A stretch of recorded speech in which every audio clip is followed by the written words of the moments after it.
Bien, buen día, ¿cómo están, estimados estudiantes? Vamos a continuar con el tema de elementos de fitoquímica. El día de hoy terminaremos todo el contenido que corresponde al primer parcial. No se olviden que el otro martes tenemos la defensa de la tarea que vale 10 puntos, que esa tarea corresponde, ¿no es cierto? Corresponde al primer parcial, 10 puntos del primer parcial, ¿ok? Bien, entonces no recuerdo en qué hora hemos pasado, sino, creo que era las 52 o 53, me voy a fijar, de todas maneras voy a colocar en el Classroom donde va a ser exactamente la clase, ¿ok? Muy bien, vamos a continuar entonces con el tema de elementos de fitoquímica. Ya habíamos visto algunos conceptos. Entonces, vamos a retomar los conceptos. Nuestro tema número 5 se trata de elementos de fitoquímica. Y para esto vamos a recordar lo que es una planta medicinal. Cuando hablamos de la planta, es toda la planta, ¿verdad? Porque es aquella que se utiliza para el tratamiento, cura, mitigación o prevención de las enfermedades en el hombre o en otros animales. Esa es la planta. Pero la droga es una parte de la planta, ¿ok? Eso es importante. Entonces hablamos de la planta medicinal, la planta alguna parte de la planta va a tener alguna utilidad para el tratamiento, cura, mitigación o prevención de las enfermedades en el hombre o los animales. Eso también habíamos visto que pues normalmente en los países en vías de desarrollo un 25% corresponde a ya sea medicamentos, a sustancias naturales o a medicamentos preparados a base de productos naturales, ¿no? En cambio, en los países en vías de desarrollo, prácticamente el 80% del arsenal terapéutico corresponde a plantas medicinales, ¿no? Entonces, especialmente en nuestro país, ustedes saben que mucha gente acude a los curanderos o directamente va al mercado y dice, me duele demasiado el estómago, ¿qué puedo tomar? O que tengo reumatismo, ¿qué puedo tomar? Etcétera. Y las mismas curanderas o las que venden plantas les dicen, tome zarzaparrilla, tome, puede hacer una loción de molle, de macerando en alcohol, ellos mismos les dan la forma de utilizar. Bueno, entonces, ¿cómo se utilizan en la actualidad? Precisamente utilizamos como infusiones, decocciones, extractos, también se hace fraccionamientos químicos cuando queremos ir separando la sustancia que nos interesa, ¿no? En los estudios modernos se estudia los efectos terapéuticos, como se había indicado, es decir, se van a hacer, vean por acá, se van a hacer pruebas farmacológicas, se va a estudiar los efectos terapéuticos, también se ve la toxicidad aguda, crónica, subcrónica, etcétera. También la citotoxicidad cuando estudiamos con células y la genotoxicidad. Se aíslan los principios activos y se realizan estudios bioguiados, ¿no? Y se van a realizar estudios bioguiados. Se realizan modificaciones químicas de los principios activos de cabeza de serie. Y se utilizan, por supuesto, esos compuestos activos, supongamos, una saponina esteroidal. Esta saponina esteroidal se puede utilizar para producir compuestos, ya con alguna actividad farmacológica. Por decirles, a partir de una saponina esteroidal podemos obtener hormonas sexuales, podemos obtener corticoides o anticonceptivos, ¿no? Bien, entonces, ahora, ¿qué será el principio activo? Pero una planta es medicinal, ¿por qué? Porque tiene alguna sustancia o algunas sustancias que le van a dar la actividad farmacológica a la planta. O sea que un principio activo es el o los compuestos responsables de la actividad farmacológica de la planta medicinal. ¿Ok? Eso es importante. Muy bien. Otro concepto es producto natural. Entonces, desde el punto de vista químico, los productos naturales son compuestos químicos de origen natural. Son compuestos químicos de origen natural. Por lo tanto, un producto natural es sinónimo de metabolito secundario. Esto es en el campo de la fitoquímica. Cuando hablamos son productos naturales, normalmente nos referimos a los metabolitos secundarios. ¿Y por qué son importantes los metabolitos secundarios? Vamos a ver entonces que en las plantas medicinales la mayoría de los principios activos se encuentran dentro del grupo de los metabolitos secundarios, estas sustancias que le van a dar la actividad farmacológica, ¿no? Esas sustancias que le van a dar la actividad farmacológica a la planta, entonces normalmente son metabolitos secundarios. Y estos metabolitos secundarios serían entonces los principios activos. ¿Ya? ¿Está claro? Bueno, ahora, desde el punto de vista que ahora hablaremos un poco de la fitoquímica. También habíamos ya visto en la anterior clase que la fitoquímica, ¿qué significa fitoquímica? Fito, planta, química, pues la ciencia química. Entonces vamos a decir que la fitoquímica es el estudio de la química de las plantas. Sin embargo, mire, ustedes cuando hablamos de sustancias químicas, yo puedo hablar de metabolitos primarios, puedo hablar de metabolitos secundarios, ¿no? Entonces, cuando hablamos de fitoquímica, la fitoquímica se ocupa especialmente del estudio de los metabolitos secundarios. Por eso es muy importante para nosotros. Se va a ocupar del estudio de los metabolitos secundarios. Por tanto, decimos que es la ciencia que estudia principalmente a los metabolitos secundarios de las plantas. La ciencia que va a estudiar especialmente metabolitos secundarios. ¿Okay? Bien, entonces, cuando nosotros hablamos de la composición química de la planta va a tener metabolitos primarios y va a tener metabolitos secundarios, ¿verdad? Metabolitos primarios y metabolitos secundarios. Los metabolitos primarios son aquellos relacionados con el metabolismo esencial de la planta. Estoy hablando de glucólisis, biosíntesis de aminoácidos, estamos hablando del ciclo de Krebs, estamos hablando del transporte electrónico, etc. O sea, estamos hablando de aquellos procesos sin los cuales la planta no puede vivir, ¿no? Son los metabolitos primarios y los metabolismos primarios. Los metabolitos secundarios, aquellos que no están precisamente relacionados con el metabolismo esencial de la célula. Por lo tanto, un metabolito secundario son compuestos químicos de estructura compleja, ¿ya? De distribución, mire, estructura compleja, de distribución más restringida y características de fuentes botánicas específicas. Entonces, son aquellos que tienen una estructura compleja de distribución restringida. No todos, seguramente ya han hecho la marcha fitoquímica, o sea, no todas las plantas van a tener todos los metabolitos secundarios. No, no todas las plantas tienen los mismos metabolitos secundarios, es variable. Algunos tienen flavonoides, otros tienen alcaloides, otros van a tener saponinas y algunos tienen todos también, ¿cierto? Pero sin embargo es de distribución más restringida. E incluso puede variar en función del tipo de planta, es decir, del género, de la especie o de la familia, ¿no?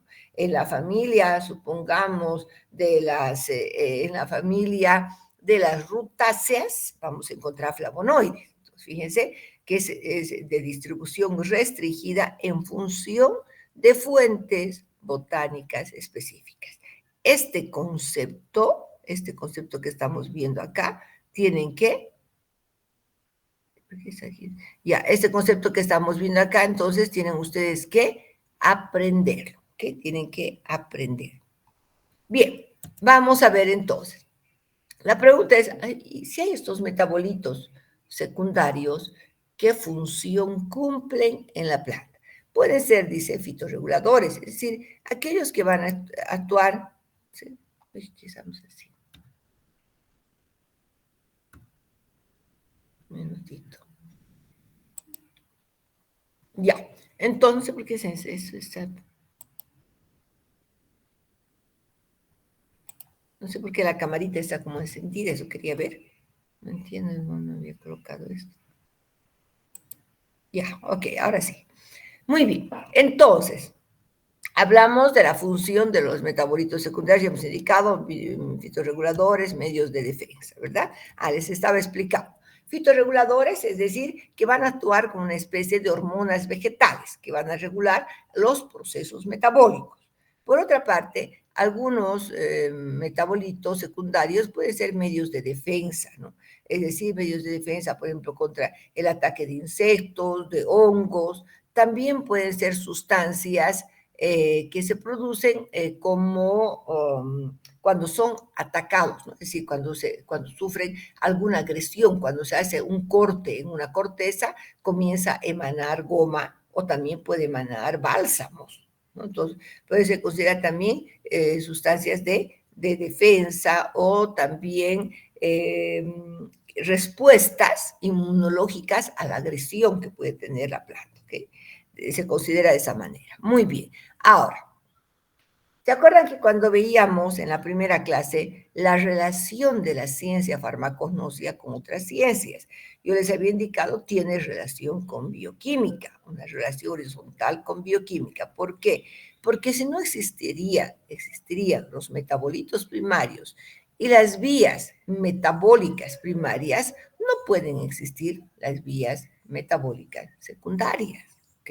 No podría existir. Por lo tanto, las rutas metabólicas básicas o primarias constituyen los orígenes del metabolismo secundario en las plantas, dando lugar a diferentes compuestos de estructura más compleja. Entonces, tiene que haber un metabolismo primario, vamos a ver aquí aquí está, supongamos, el ciclo de Krebs, ¿ya? Ciclo de Krebs, metabolismo primario, ¿no? Krebs, vamos a ver, ciclo de Krebs.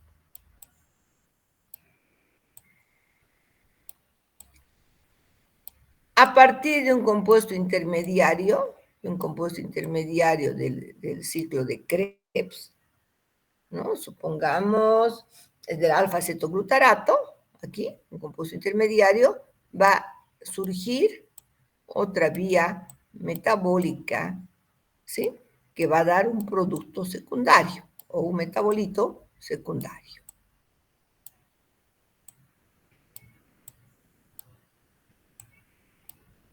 ¿Ya? Bien, miren, entonces, esta vía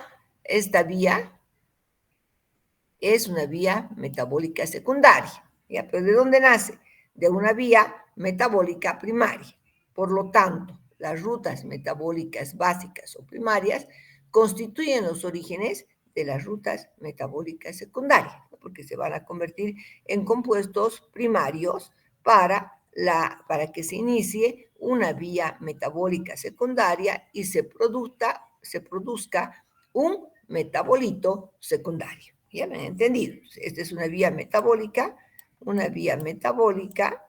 secundaria. ¿Ok? Muy bien. Ahora, la producción de metabolitos secundarios depende de los ciclos fundamentales en los tejidos vivos, ¿no? Considerando que las características vegetales les van a dar cierta estructura, ciertos ambientes especiales que van a permitir justamente que se lleven a cabo estos procesos metabólicos, ¿sí? Estos procesos metabólicos. Ya, entonces, lo que les decía, la creación de ambientes químicos diversos en el interior de la célula y por su estructura aumentan la superficie disponible para las reacciones químicas. El hecho de que la planta tenga vacuolas, miren las vacuolas, en esas vacuolas se almacenan, por ejemplo, flavonoides, antocianidinas. Gracias a que tenemos las clorofilas, se va a llevar a cabo la fotosíntesis, lo que va a dar lugar a que se formen, pues, algunos azúcares inicialmente, ¿verdad? Entonces, el hecho de que tengamos pared celular va a dar lugar a que se puedan formar pectinas. Entonces, es tan importante la estructura celular de la planta para que se lleven a cabo estos procesos metabólicos secundarios. ¿Okay? Bien, miren, ahora vamos a ver en esta diapositiva la relación entre el metabolismo primario y el metabolismo secundario. ¿Qué es el metabolismo? ¿Qué significa metabolismo? Cambio o transformación, ¿verdad? Cambio, transformación. Hablamos del anabolismo y hablamos del catabolismo. Podemos decir entonces que se trata de reacciones físico-químicas que se producen en las plantas, ¿no? Todo el metabolismo. Y en las plantas tenemos el metabolismo primario y tenemos el metabolismo secundario. ¿En qué consiste el metabolismo primario? Son procesos bioquímicos, ¿verdad? Vitales para la supervivencia de la planta y son universales, es decir, todas las plantas van a tener estos procesos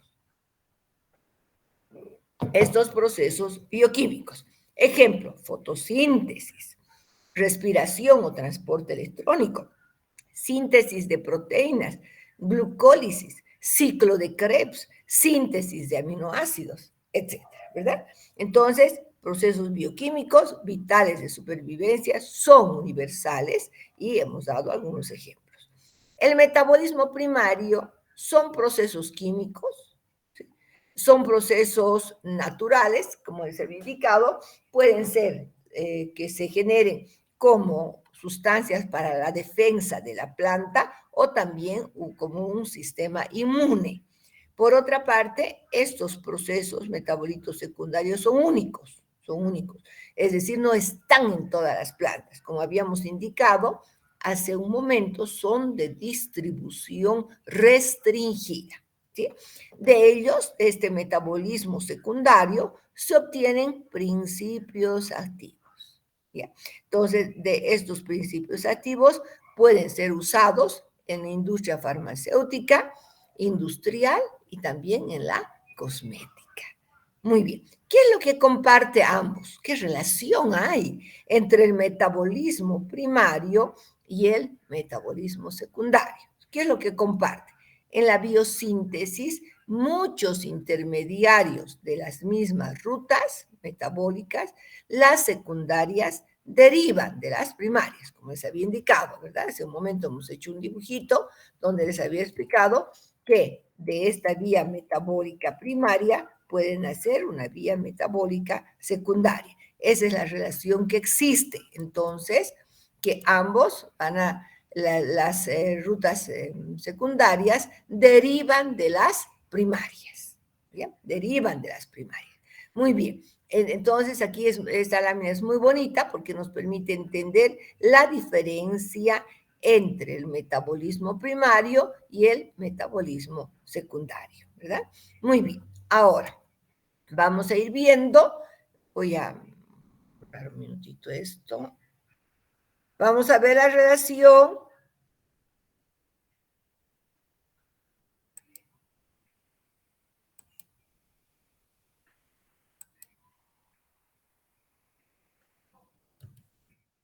Ok, ahora sí.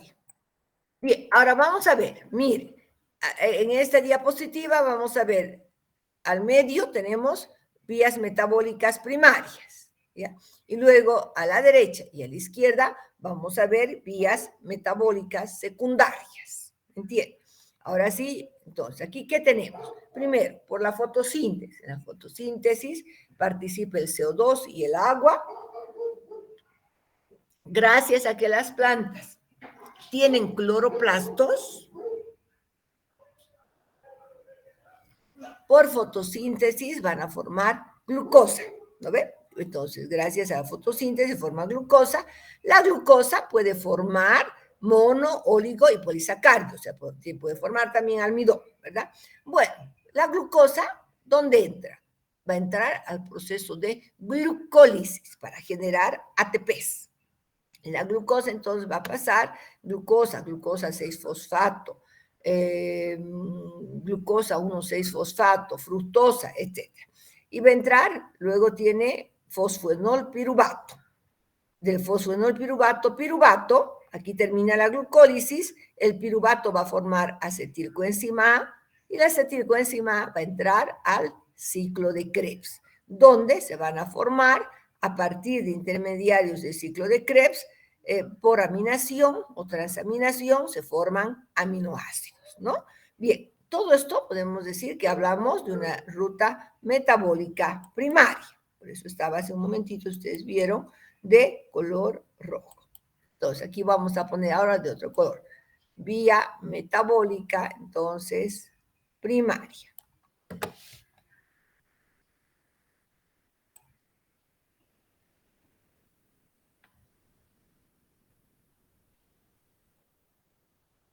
Al medio tenemos una vía metabólica primaria, ¿ok? Muy bien. Ahora, primero vamos a la derecha.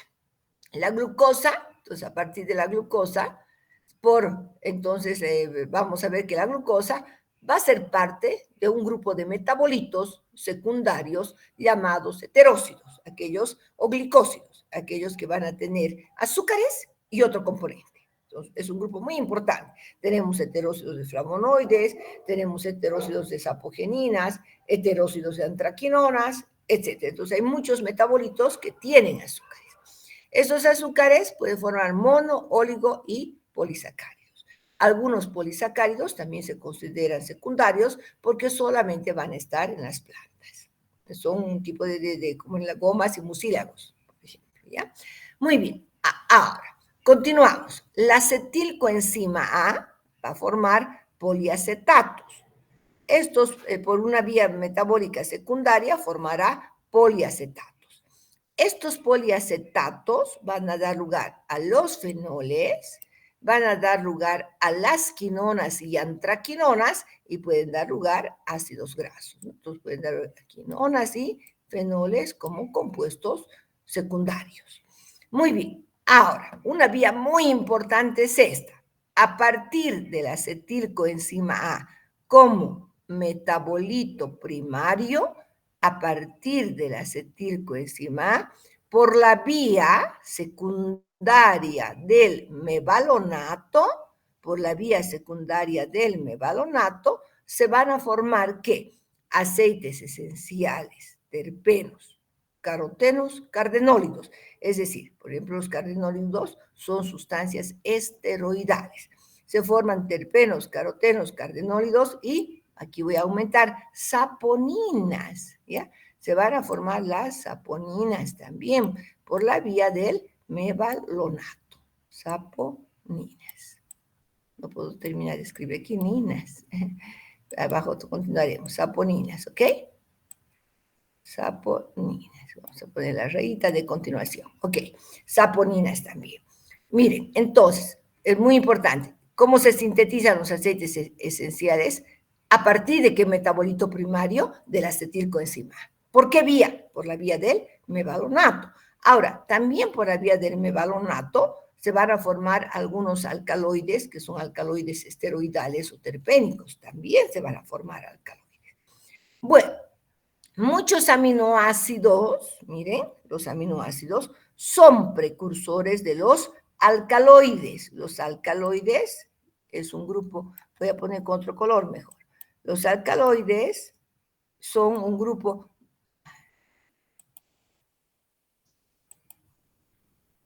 Los alcaloides es un grupo muy importante de metabolitos secundarios. ¿Cómo se forman? A partir de aminoácidos.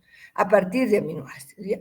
Bueno, vamos a ver luego que hay un grupo de alcaloides que no se forma a partir de aminoácidos, pero los alcaloides verdaderos y las aminas biológicas se sintetizan a partir de aminoácidos. Muy bien, continuamos. Ahora nos vamos a la izquierda, ¿verdad? A partir de la glucosa se va a formar la eritrosa 4-fosfato. Esta eritrosa 4-fosfato, con la participación de un fosfoenol piruvato, va a formar el siquimato o el ácido siquímico. Este siquimato o ácido siquímico es muy importante porque va a dar lugar entonces a diferentes siquimatos y estos siquimatos más la participación, mire, es una vía mixta, más con la participación del acetilcoenzima A, va a dar lugar a dos grupos de metabolitos secundarios muy importantes, flavonoides y taninos catecólicos. ¿Ya? Entonces va a dar lugar, los siquimatos y la acetilcoenzima A van a dar lugar a los flavonoides y a los taninos. Bien, estos siquimatos también van a formar cinamatos, lignanos, cumarinas y quinonas. ¿Sí? También quinonas. Bueno, los aminoácidos también van a dar lugar a las proteínas, que son metabolitos primarios. Pero fíjense cómo, si no existiría esta vía metabólica primaria, las vías, no existirían de ninguna manera las vías metabólicas secundarias. Aquí podemos ver cómo entonces, a partir de las vías metabólicas primarias, se forman los metabolitos secundarios por vías metabólicas secundarias, ¿ok?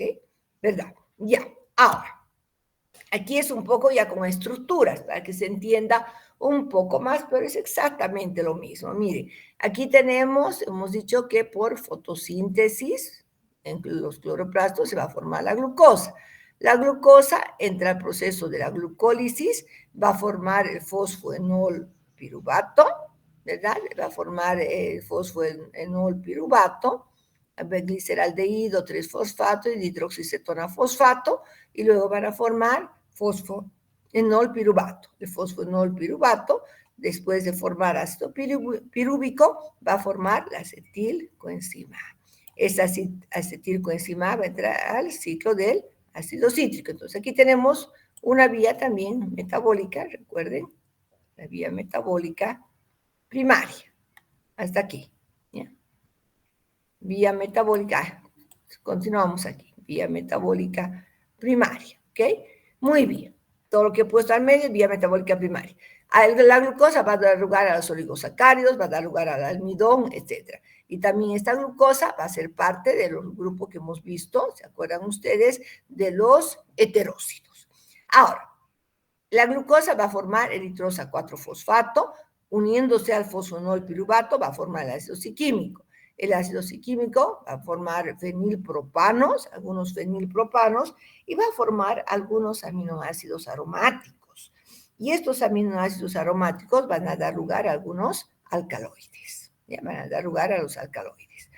Bueno, también vamos a ver que en el ciclo, dentro del ciclo de ácido cítrico tenemos el oxaloacetato.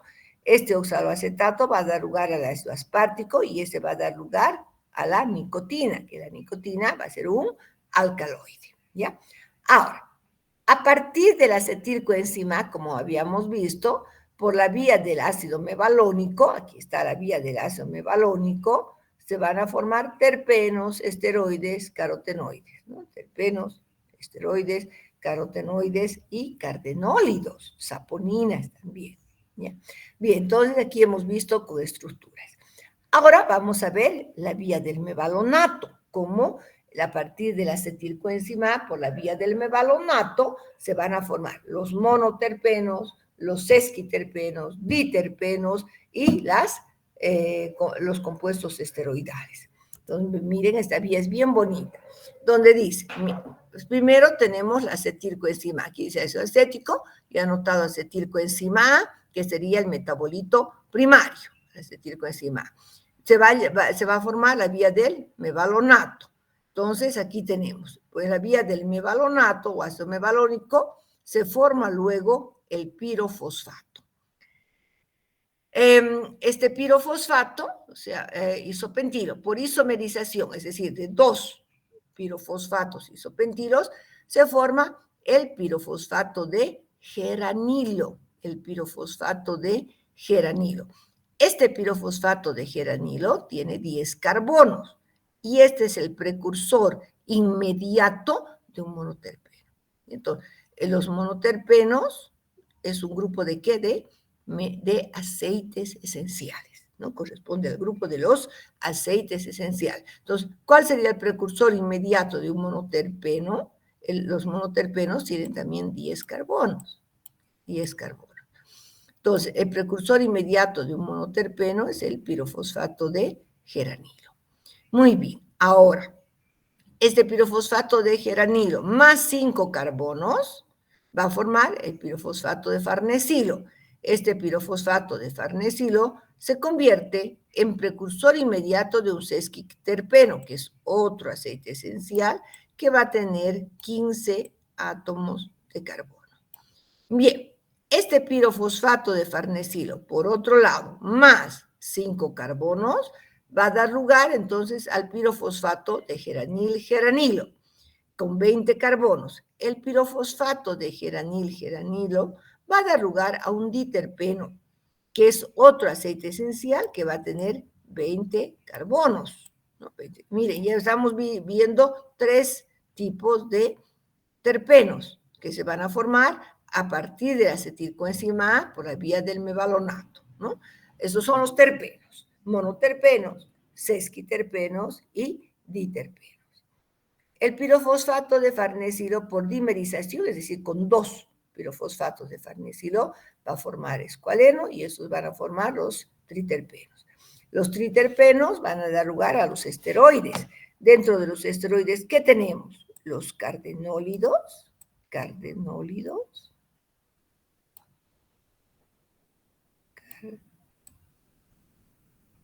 hoy estoy escribiendo muy mal ahora, no sé por qué, cardenólidos.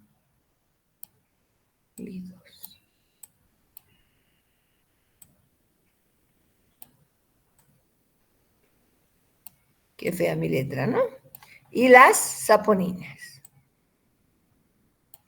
¿ya? Que son compuestos, chicos, esteroidales. Entonces, fíjense que ya estamos viendo la formación de a ese momento, de 4 tipos de metabolitos secundarios.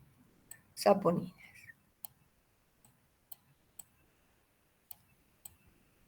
Entonces, por la vía del mevalonato también se van a formar monoterpenos, esquiterpenos, diterpenos, cardenólidos, saponinas y otros compuestos esteroidales. También por la dimerización del pirofosfato de geranilo, vamos a tener una molécula de 40 carbonos, que son los carotenoides. Los carotenoides también es otro grupo de metabolitos secundarios, los que van a dar color a la zanahoria, van a dar color a los pimentones, etcétera. Entonces también tenemos carotenoides. Fíjense entonces que solo por una vía del mevalonnato vamos a tener la formación de varios metabolitos secundarios. Y estos metabolitos secundarios son aquellos que pueden ser principios activos de las plantas medicinales. ¿Qué les puedo yo preguntar? A ver, les puedo preguntar, por ejemplo,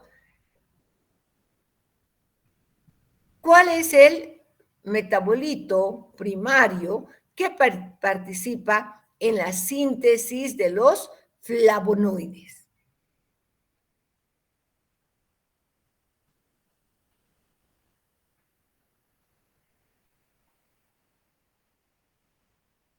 ¿Cuál sería la respuesta?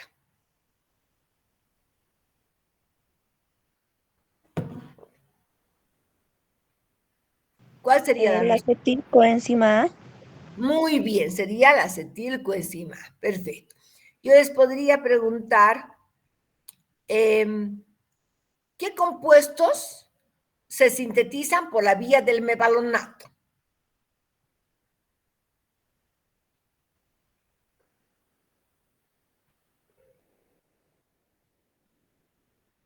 ¿Qué compuestos se sintetizan por la vía del mevalonnato? Aceites esenciales. Muy bien, aceites esenciales, ¿qué más? Terpenos, carotenos, Muy bien, ¿qué más? saponinas y cardenolidos. Cardenal, muy bien, esa es la respuesta. También recuerden ustedes que a partir de los aminoácidos se sintetizan los alcaloides. ¿Ya?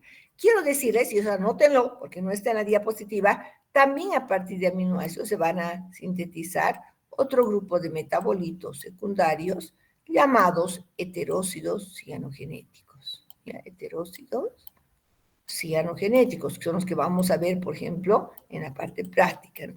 Cianogenéticos. Estos se encuentran en la almendra, se encuentran en la linaza. Cianogenéticos. También se van a sintetizar a partir de aminoácidos, entre esos cianogenéticos. ¿Ya? Eso también anoten, por favor, que les puedo preguntar también en su examen. Muy bien. Ahora quiero que me digan, por favor, a partir de los poliacetatos, ¿qué tipos de metabolitos secundarios se forman?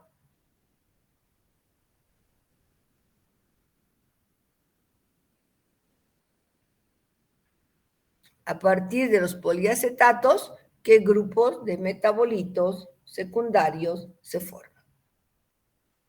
Fenoles, Sería quinonas y ácidos grasos. Muy bien, chicos, muy bien. Ahora, algo más. ¿En qué tipo de metabolitos se encuentran presentes los azúcares? ¿Cómo se llaman estos metabolitos? ¿Dónde se encuentran presentes los azúcares? heterócitos, doctora. Muy bien, son los heterócidos, perfecto. Ahora, bien, una vez que han entendido, eso es lo que les voy a preguntar en el examen. Vamos a comenzar a definir los principales metabolitos secundarios, para luego ver cómo se hacen las identificaciones, ¿ok? Bien, vamos a comenzar con los alcaloides, que es uno de los grupos más importantes y más abundantes.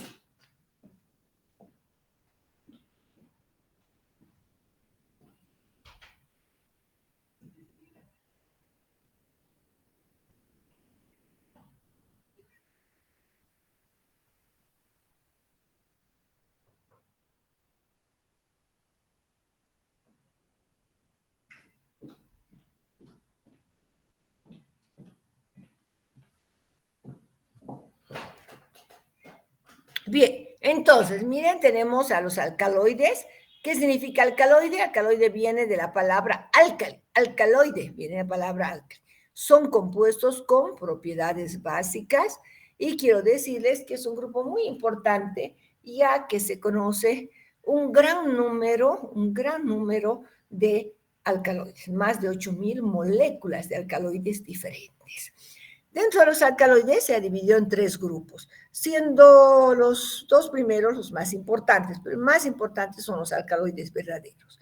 La definición general de un alcaloide se dice que son bases nitrogenadas con actividad farmacológica. ¿Sí me entienden? Bases nitrogenadas, todas deben tener nitrógeno y todas deben tener actividad farmacológica. ¿Ya? Bueno, se los divide a estos alcaloides, a estas bases nitrogenadas con actividad farmacológica en 3 grupos. Los alcaloides verdaderos, que podemos decir que es el grupo más abundante, ¿ya? Más abundante. El nitrógeno es parte de un ciclo, derivan de aminoácidos, miren qué importante, derivan de aminoácidos y tienen actividad farmacológica. Aquí se encuentran, por ejemplo, la quinidina, la morfina, la escopolamina, etc. O sea, la cocaína, casi la mayoría de los alcaloides van a estar en este grupo. Los pseudoalcaloides, el nitrógeno es parte de un ciclo, tienen actividad farmacológica, pero no derivan de aminoácidos, tienen una vía más compleja, ¿no? Primero participan los azúcares, después entra algún aminoácido, pero no es directamente el aminoácido, como ocurre con los alcaloides verdaderos, ¿sí? Y las aminas biológicas, el nitrógeno no es parte del ciclo. El nitrógeno no es parte de un ciclo, derivan de aminoácidos, sí, y tienen actividad farmacológica. En este grupo vamos a ver a la efedrina, ¿no? A la efedrina que se utiliza como parte de los antigripales, ¿no? La efedrina se utiliza pseudoefedrina. Entonces ahí tenemos los 3 tipos de alcaloides, ¿sí? Ahora, vamos a ver algunas estructuras básicas de los alcaloides verdaderos y de los pseudoalcaloides. Hasta aquí tenemos nosotros todo esto, estamos viendo aquí arriba, son estructuras básicas de alcaloides verdaderos. Aquellos que van a tener esta estructura, miren, el nitrógeno es parte del ciclo. Entonces tenemos los alcaloides de la pirrolidina, alcaloides de la piperidina, alcaloides de la piridina, alcaloides de la indolicidina, alcaloides del tropano. Todos tienen nitrógeno como parte de un ciclo. Tetraisoquinoleína, alcaloides de la quinoleína, alcaloides del indol y alcaloides del imidazol. Hasta aquí tenemos la estructura de aquellos que son denominados alcaloides verdaderos. El nitrógeno es parte del ciclo, derivan de aminoácidos y tienen actividad farmacológica. El grupo de los pseudoalcaloides tienen nitrógeno como parte del ciclo, miren, ¿sí? Aquí terminan los terpenos, pero no derivan de los aminoácidos. Los diterpenos, aquí estamos diterpenos, los diterpenos, chicos, derivan de la vía del mevalonato. Las purinas es un proceso más complejo donde van a participar inicialmente los azúcares. Entonces, pero como tienen nitrógeno, son también bases nitrogenadas y también tienen actividad farmacológica. En el grupo de la purina tenemos a la cafeína, tan conocida en el café, ¿verdad? La cafeína, la teobromina del té, etc. Entonces, estas 2 estructuras corresponden a los denominados pseudoalcaloides, ¿ya? Bien, ahora vamos a ver algunos alcaloides. Algunos alcaloides que tienen uso terapéutico. Aquí tenemos los alcaloides pirrolidínicos, aquí a la pilocarpina, ¿no? Fíjense, siempre el nitrógeno es parte del ciclo. Tenemos a la pilocarpina. Esta pilocarpina se utiliza en el tratamiento del glaucoma del ojo, cuando hay un aumento de la presión intraocular, ¿no? Por eso disminuye la presión intraocular. Como derivados de la fenilalanina, que es un aminoácido, tenemos a una amina biológica que se llama efedrina. Fíjense que el nitrógeno no está en la estructura cíclica. Este nitrógeno se encuentra libre. Esta efedrina es un vasoconstrictor, broncodilatador y también es un descongestionante nasal.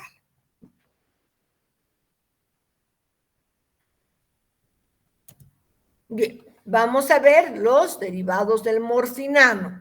Aquí tenemos también el nitrógeno parte del ciclo, son derivados del morfinano. Y tenemos a la morfina.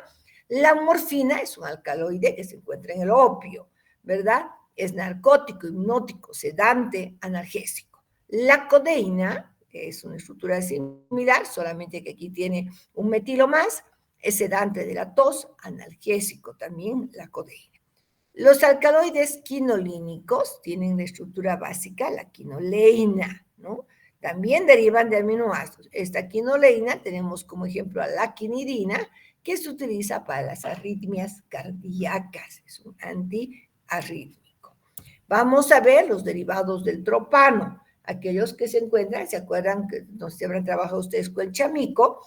Que es estramonio, pues va a tener atropina y escopolamina. Estos son compuestos del tropano. La atropina es un antiespasmódico y es un broncodilatador. La escopolamina se utiliza como sedante, como hipnótico para el mareo también por movimiento. Bueno, ¿qué importancia farmacológica tiene? Como tenemos más de 8,000 moléculas diferentes, vamos a ver que tenemos una gran actividad farmacológica variable. Pueden ser analgésicos, anestésicos, antiinflamatorios, antiparasitarios, anticancerígenos, etcétera. Pero todos van a tener, no todos, la mayoría va a tener algún efecto sobre el sistema nervioso central. Es decir, algunos van a ser depresores del sistema nervioso central, como la morfina, y otros van a ser estimulantes del sistema nervioso central, como la cafeína, la estricnina, la cocaína, etc. Bueno, algunos van a ser antifibrilantes para el corazón, como la quinidina, para las arritmias cardíacas, bloqueantes neuromusculares, la quinina, que se utiliza para el paludismo, antineoplásicos, anticancerígenos, vincristina y vinblastina. Bien, aquí un minutito, por favor, vamos a, esperen un segundo, hasta aquí vamos a ver.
Bien, entonces vamos a continuar, y será un poquito de descanso, vamos a continuar entonces con la definición de otro grupo de metabolitos secundarios.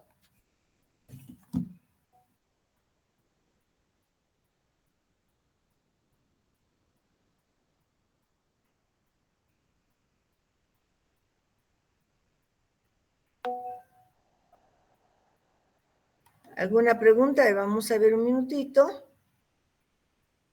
Ok, está todo bien. Entonces, los glucósidos cardiotónicos. Hablaremos de los glucósidos cardiotónicos.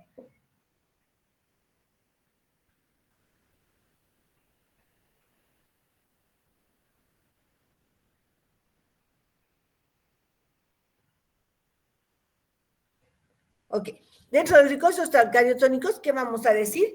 Que son heterócidos esteroidales que se caracterizan por presentar como parte de su estructura un ciclo lactónico de 4 o 5 carbonos. ¿Ya? Entonces, dentro de esos glucósidos cardiotónicos tenemos los cardenólidos y tenemos los bufadienólidos. Miren que son moléculas esteroidales. Pueden distinguir aquí el anillo esteroidal, ¿verdad? Por lo tanto, se van a sintetizar por la vía del mevalonato a partir de la acetilcoenzima A. Entonces, estos hemos dicho que tiene un anillo lactónico 1, 2, 3, que puede ser de 4 carbonos, o puede ser un anillo lactónico de 5, 1, 2, 3, 4, 5 carbonos. Tenemos los cardenólidos como la digitoxigenina y los bufadienólidos como la esilarenina. Los que tienen mayor actividad sobre el músculo cardíaco, es decir, que aumentan la contracción del músculo cardíaco, son los cardenólidos, son los cardenólidos. Los bufadienólidos tienen poca actividad sobre el músculo cardíaco, más bien se utilizan como antitusivos, pero es, si quieren, la misma estructura, solamente varía en el anillo lactónico. ¿Okay? Bueno, este es un grupo muy importante, como les decía, ya que se utiliza para casos de insuficiencia cardíaca. El grupo de los cardenólidos se utiliza para la insuficiencia cardíaca. Vamos a ver otro grupo que son las saponinas. Las saponinas son heterócidos. Podemos decir entonces que desde el punto de vista químico, las saponinas son heterócidos o glicósidos. Por lo tanto, están formados por sapogeninas y azúcares. ¿Ya? Ahora, estas sapogeninas que son parte de los heterócidos pueden ser de dos tipos. Pueden ser sapogeninas esteroidales, que se sintetizan también por la vía del mevalonato, o sapogeninas triterpenoides pentacíclicas. Las saponinas, que son los heterócidos, tienen la propiedad físico-química de disminuir la tensión superficial del agua. Muchas de estas saponinas se utilizan como antiparasitarios, antiinflamatorios, antitusivos, etc. Entonces, ahora vamos a ver los dos grupos. Aquí tenemos la saponina esteroidal llamada diosina. Esta R está formada por glucosa y dos moléculas de ramnosa. Es un oligosacárido. Muy bien, aquí tenemos la estructura esteroidal, se llama diosina. Esta molécula, que es la diosgenina, cuando no está con azúcar, la diosgenina se utiliza en la industria farmacéutica para la síntesis de hormonas, la síntesis de corticoides, etc. ¿Ya? Bueno, y aquí tenemos una saponina triterpenoide pentacíclica, miren, tiene 5 anillos, 1, 2, 3, 4, 5, está unida a los ácidos glucurónicos, también es un heterócido, saponina triterpenoide pentacíclica, como esta es la glicirricina. Esta glicirricina tiene propiedades antiinflamatorias y también tiene propiedades antitusivas, ¿no? La glicirricina. Bien, es un tipo de saponina triterpenoide pentacíclica que también se sintetiza por la vía del mevalonato. Bueno, vamos a ver otros grupos que son los aceites esenciales. ¿Se acuerdan que hemos hablado que los aceites esenciales se forman por la vía del mevalonato y tenemos los monoterpenos, esquiterpenos y diterpenos? Podemos decir en general que los aceites esenciales son mezclas de un número variable de sustancias orgánicas volátiles. Los compuestos más frecuentes derivan, como hemos visto la vía, del ácido mevalónico y pueden ser monoterpenos con 10 carbonos o sesquiterpenos con 15 carbonos. Vamos a ver algunas estructuras. Todos estos son monoterpenos, ¿ya? Porque tienen solamente 10 carbonos. Tenemos el geraniol, que se encuentra en las rosas, el citral, que es un sedante, ¿ya? Es un sedante, es un tranquilizante. Los limonenos, felandrenos, el limoneno no tiene una actividad, digamos, farmacológica muy importante. El mentol y la mentona se utilizan como rubefacientes, ¿no? También se utilizan como sustancias aromáticas para dar sabor, olor y sabor a determinados productos como los dentífricos. Tenemos el borneol, que se va a encontrar en el romero. El borneol, por ejemplo, se utiliza como relajante muscular. El alcanfor también se utiliza por sus propiedades antisépticas. El cineol, que es el eucaliptol en el eucalipto, tiene propiedades expectorantes y también tiene propiedades antibacterianas. Este otro grupo que son los compuestos aromáticos se van a sintetizar a partir del fenilpropanoide, porque son aromáticos, ¿ya? Tenemos el eugenol en el clavo de olor, antibacteriano, el anetol también, que deriva del anís, cinamaldehído de la canela, y el timol, que va a estar en el orégano. Casi todos estos compuestos aromáticos, aceites esenciales aromáticos, derivan de los fenilpropanoides y van a tener más bien una actividad casi todos antiséptica, es decir, antibacteriana. Bien, miren entonces la importancia que tiene este grupo de aceites esenciales. Ya cuando veamos el tema de aceites esenciales, vamos a estudiar en profundidad, estudiaremos en profundidad entonces los diferentes aceites esenciales. Vamos a otro grupo muy importante, los taninos. ¿Se acuerdan que los taninos se sintetizaban también por una vía mixta, los taninos catecólicos, por la vía a partir de acetilcoenzima, la vía del ácido ciquímico?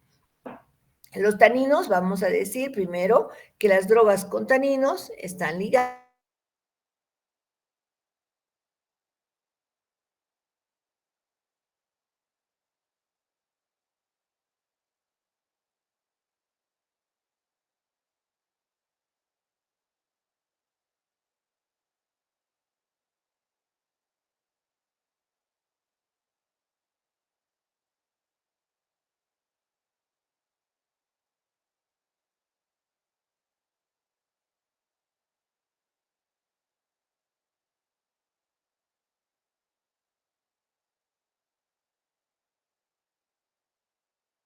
proteínas. Es el único grupo que tiene la propiedad de precipitar proteínas. ¿Okay?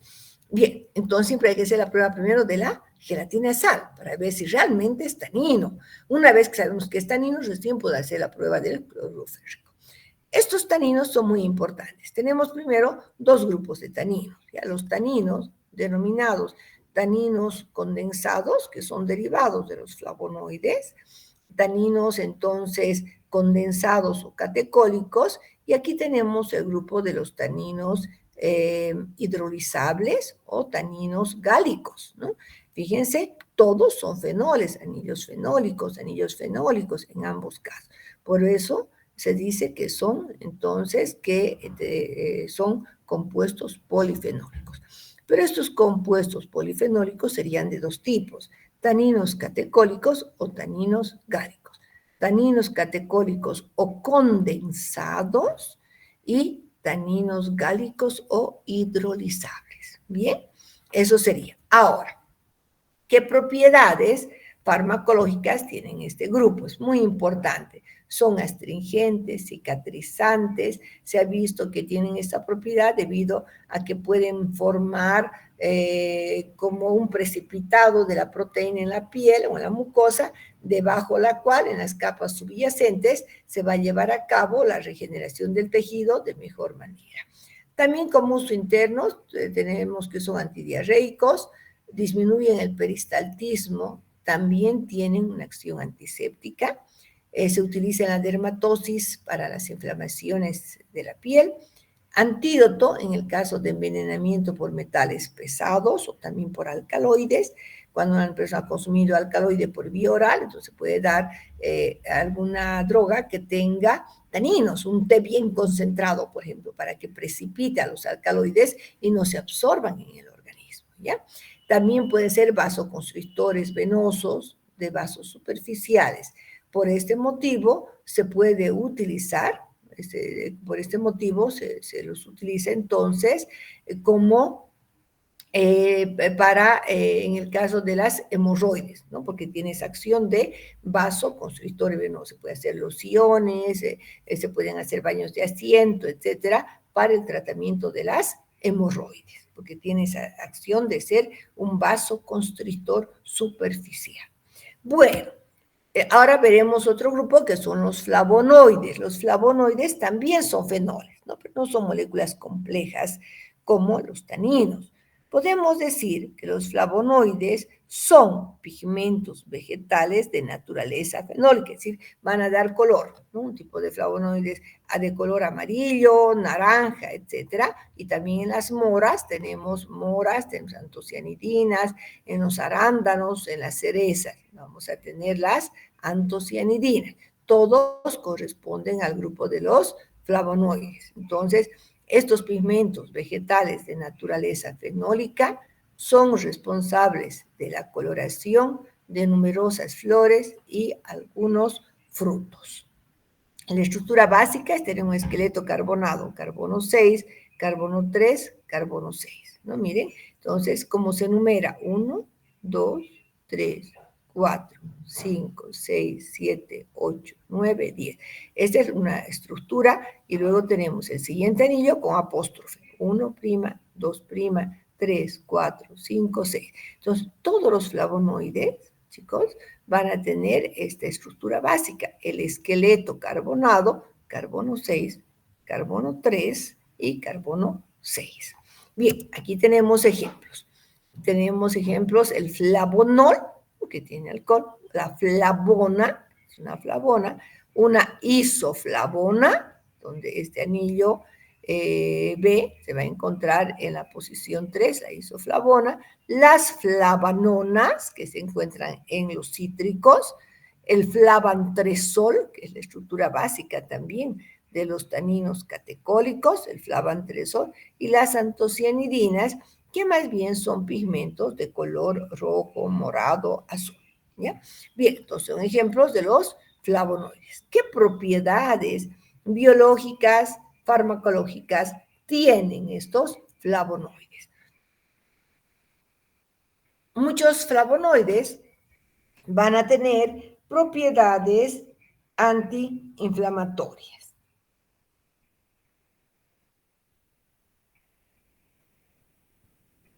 Van a tener propiedades antiinflamatorias, otros son vasodilatadores, vasoprotectores, antihepatotóxicos, gastroprotectores y antioxidantes.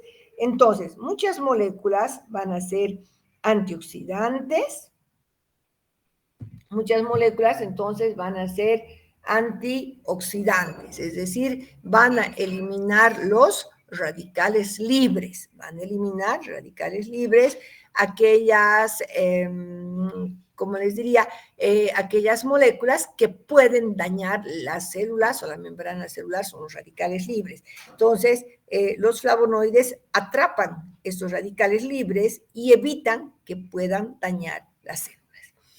También tiene propiedad de vitamina P o factor P. Gracias a esta propiedad, disminuyen la permeabilidad de los capilares y van a reforzar su resistencia. Disminuyen la permeabilidad de los capilares y refuerzan su resistencia. Entonces, podemos decir en palabras simples que disminuye la fragilidad capilar. Bien, y aquí es importante, ¿no? Entonces, por eso también se considera otra cosa, mejora la circulación cerebral, la circulación en todo el organismo, ¿no? Es decir, la oxigenación, ¿ya?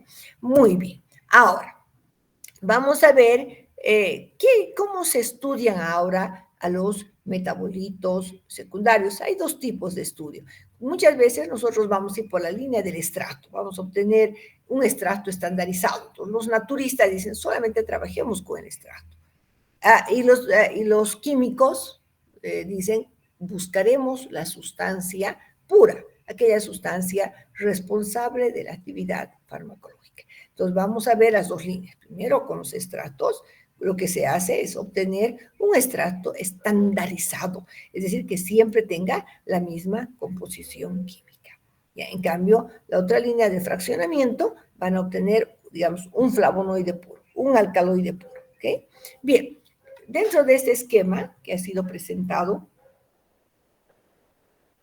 hace muchos años en un curso que hice en el Brasil, donde habíamos hecho toda la obtención de extractos, la obtención de sustancias puras, etcétera, fue muy bonito, donde nos enseñaron que primero debemos ver con qué planta vamos a trabajar, qué es lo que quiero buscar.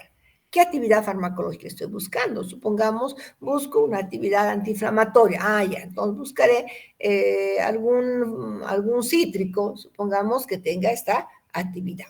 ¿Ya? Entonces, debemos hacer la selección de la fuente, hacer la recolección, veremos si es de un cultivo o es de alguna planta que crece de manera espontánea, etc. Cuando trabajamos con plantas que crecen de manera espontánea, debemos tener en cuenta que no debemos depredar estos recursos naturales. Entonces, lo primero que hacemos es hacer un extracto, ¿no? Un extracto. Y con este extracto nosotros vamos a hacer un bioensayo, una prueba in vitro, una prueba in vivo, ¿no? Pasamos, una vez que hemos visto que hay actividad farmacológica, estandarizamos el extracto, es decir, veremos qué cantidad de extracto se obtiene, las características del extracto, la composición química del extracto, etcétera, y pasamos a realizar los ensayos de toxicidad. Seguimos por la derecha, ¿ya? En los ensayos de toxicidad vamos a hacer luego los análisis farmacológicos ya del extracto estandarizado, chicos.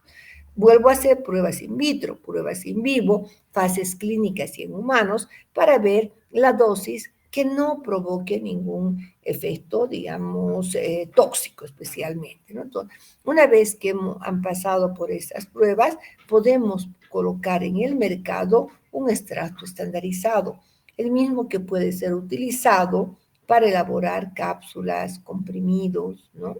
Cápsulas, comprimidos, etcétera. Entonces, lo que se hace es la producción industrial del extracto.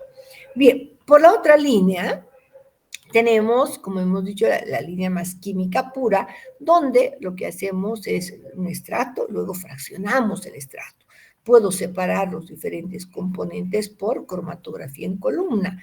Entonces, en cada fracción puedo hacer la prueba biológica para ver en qué fracción se encontraría entonces la actividad farmacológica que buscamos. Hacemos entonces separación y aislamiento, hacemos la separación y el aislamiento de los compuestos en función de qué fracción estamos encontrando la actividad.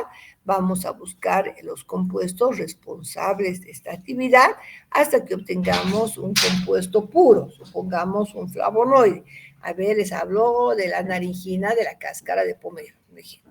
¿Ya? Entonces, ya con este compuesto puro, nosotros podemos hacer la determinación estructural, se hace un análisis espectroscópico, una búsqueda de bibliografía, si es necesario modificaciones químicas, etcétera, y encontramos la cabeza de serie, es decir, la molécula importante que nos va a permitir ya utilizar para la formulación de medicamentos. Entonces, lo que hacemos es obtener ya la sustancia pura, modificando, si es necesario, algún grupo funcional, ¿no? Entonces, adicionando, quitando, por ejemplo, grupos oxidrilo o metilos. Y a esa sustancia pura podemos ya llevar a hacer una producción comercial de la sustancia pura y luego la venden a las industrias farmacéuticas para que se elaboren los productos farmacéuticos, los medicamentos. Bien, entonces son las dos líneas con cómo se puede hacer el trabajo y los estudios con los productos naturales. Bien, una vez que hemos visto esto, ahora vamos a pasar a ver cómo nosotros podríamos en un extracto, por ejemplo, identificar los principios activos.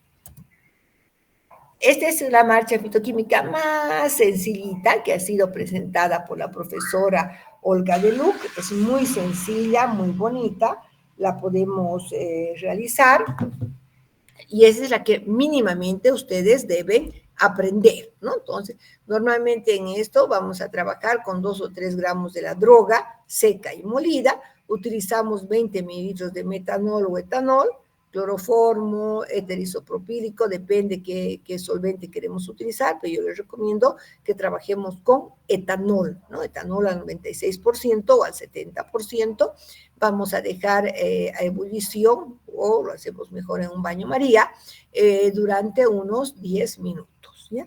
Una vez que hemos obtenido un extracto concentrado, porque estamos utilizando solamente 20 mililitros de solvente, filtramos y ya con lo que nos queda, que van a ser unos 15 ml, vamos a realizar las pruebas. Vamos a hacer prueba para alcaloides, saponinas, flavonoides y taninos, ¿ok? Ya, entonces, para los alcaloides, que ya sabemos que son bases nitrogenadas con actividad farmacológica, vamos a realizar entonces, vamos a colocar en los tubos de ensayo 1 mililitro, 1 mililitro, 1 mililitro del extracto, se coloca gotas de ácido clorhídrico, el reactivo de Dragendorf, Mayer, y puedo utilizar también los reactivos que yo utilizo, que son muy buenos. Vamos a utilizar el reactivo de Hager, que es el ácido pícrico, y el reactivo de Wagner, que es el Lugol, ¿ya? Hager y el reactivo de Wagner. Miren que todas estas pruebas para los alcaloides son pruebas de precipitación. Wagner son pruebas entonces de precipitación, ¿ok? Son pruebas de precipitación. Hager y Wagner, pruebas de precipitación. Entonces, colocamos primero el extracto, las gotas de ácido clorhídrico, gotas de reactivo de Dragendorf, que me va a dar un precipitado naranja o naranja parduzco, el precipitado, el reactivo de Mayer, un precipitado crema, precipitado con el reactivo de Hager, me va a dar amarillo, y con el reactivo de Wagner me da un precipitado de color café. Fíjense entonces que las pruebas para los alcaloides son pruebas de precipitación, no son pruebas de color, ¿ok? Lo que yo tengo que observar es la formación de un precipitado. Luego, en la prueba de saponinas, lo que hacemos es la prueba de la espuma. Colocamos 1 mililitro del extracto, el doble o el triple también puede ser de agua, agitamos enérgicamente por 30 segundos o 1 minuto y esperemos que se forme espuma. Pero tiene que ser una espuma estable, que no desaparezca. Tiene que estar permanente por un menos 3, 4 minutos. ¿Ya? Entonces, si desaparece, no, se dice no hay saponinas. Pero si hay espuma, entonces decimos sí hay saponinas. La prueba de flavonoides, que hemos dicho que son pigmentos vegetales de naturaleza fenólica, se realiza la prueba de Shinoda. En la prueba de Shinoda nosotros tomamos 1 mililitro del extracto, vamos a colocar un trocito de magnesio metálico, y vamos a colocar ácido clorhídrico, gotas de ácido clorhídrico concentrado, ¿no? Entonces van a ver que primero se va a formar espuma porque está liberando hidrógeno y nos va a dar tonos rojos. Si nos da entonces tonos rojos, quiere decir que tenemos flavonoides. ¿Ya? Quiere decir que tenemos flavonoides. Bien, y la prueba para taninos, vamos a hacer 2 pruebas. La prueba de la gelatina sal, que la vamos a escribir en la siguiente diapositiva, la prueba de la gelatina sal y la prueba del cloruro férrico. ¿Ya? Pero primero siempre, como les había indicado, la prueba de la gelatina sal. ¿Por qué? Porque la gelatina es una proteína. ¿Ya? Entonces, ¿cómo se identifican los taninos? Aquí yo he puesto la prueba de precipitación de la gelatina sal, se pone el reactivo gelatina sal, gotas del extracto y debo observar un precipitado. Si hay un precipitado, entonces quiere decir que tengo taninos, positivo taninos. ¿Ya? Una vez que sé que tengo taninos, hago la prueba de cloroférrico. La prueba de cloroférrico Es una prueba general para fenoles. Cualquier fenol va a dar positivo. Pero ¿cuál es la ventaja cuando la aplicamos en taninos? Nos permite distinguir entre los dos tipos de taninos, tanto los taninos condensados o catecólicos y los taninos hidrolizados. Tomamos el extracto, ponemos gotitas de cloruro férrico al 1%, y si tengo un color verde o negruzco, tengo taninos catecólicos. Y si me da un color azul, morado, se trataría de taninos gálicos. Miren, qué importante, ¿no? Pero primero debo confirmar que tengo taninos. ¿Por qué? Porque cualquier fenol, como por ejemplo los mismos flavonoides, me pueden dar positiva la prueba del cloruro férrico, ¿ya? Pero una vez que sé que tengo taninos, me permite diferenciar entre los taninos catecólicos y los gálicos, ¿ya? Bien, esa es la marcha general que ustedes tienen que aprenderla de memoria, ¿ya? Porque les voy a preguntar en el examen. Ahora, hay otras marchas mucho más detalladas que son más largas, pero que es lo interesante, que nos va a permitir identificar, nos va a permitir tener estratos más límpidos y poder nosotros observar con mayor claridad el tipo de metabolitos secundarios, ¿no? Entonces, esta diapositiva la voy a dividir en dos para que podamos entender mejor el proceso. Y esto es una marcha también presentada por la profesora Olga Delú del Manual de Fitoterapia. Mire, nosotros trabajamos, tienen acá, ya estamos terminando. Vamos a ver entonces la droga seca y molida, se agrega 50 gramos, 500 mililitros de metanol por 24 horas, se deja macerando y luego se refluja, ¿no? Por unas 4 horas y se filtra en caliente. Este extracto metanólico, voy a separar 5 mililitros del extracto y voy a llamar fracción A. En esta fracción voy a hacer la prueba de taninos, la precipitación de gelatina y la prueba del cloruro férrico. Voy a hacer la prueba de la nimidrina para ver si tengo aminas biológicas y realizaré para flavonoides la prueba de Shinoda, que acabo de explicar, magnesio y ácido clorhídrico, tonos rojos. El resto del extracto, miren, vamos a llevar a sequedad, se va a agregar 150 mililitros de ácido clorhídrico al 1%, llevando a una temperatura de 50 grados, y se filtra sobre celita, que es una tierra de diatomeas, que nos va a permitir filtrar. Entonces va a quedar una parte en el filtro, en el papel filtro, en la tierra de diatomeas, y la otra va a ser la solución ácida, ¿ya? Entonces vamos a ver qué hacemos con cada uno. Miren, entonces aquí tengo la continuación, solución ácida. Esta solución ácida la filtro, alcalinizamos con amoníaco y hacemos una extracción con cloroformo en un embudo de separación. Entonces voy a tener que una fase acuosa y una fase orgánica. En la fase acuosa, lo que voy a separar con el embudo de separación después de que he agregado cloroformo, esta fase acuosa saturamos con sulfato de sodio y hacemos una extracción con una mezcla de cloroformo y etanol en una relación 3:2. 3, por decir, por ejemplo, 30 mililitros de cloroformo y 20 de etanol, con 50 ml. Entonces voy a tener que, como estoy usando cloroformo, miren, una fase orgánica y la fase remanente, que sería la fase etanólica.